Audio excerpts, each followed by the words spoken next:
حياكم الله أعزائي.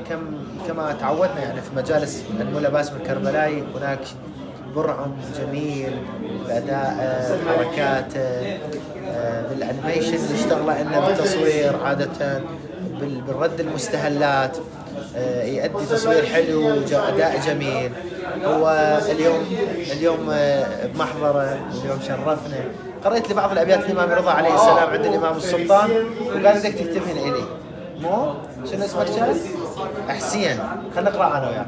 هي كانت القصيدة تقول: ثقلا يا ابو محمد تعبا مطفاي، لا ظل بي حيل ولا لقيت الحل، جبتهن والعمر شعره على شفرة سيف، والكارة رخية حبالها وتسحل، جيت بماي وجهي الماخذة من حسين، جيتك والحكي محترق ومبلل، انا شلون انخى غيرك وام من تنخاك، القى مخضر بشباكها المنجل. اقراها لي.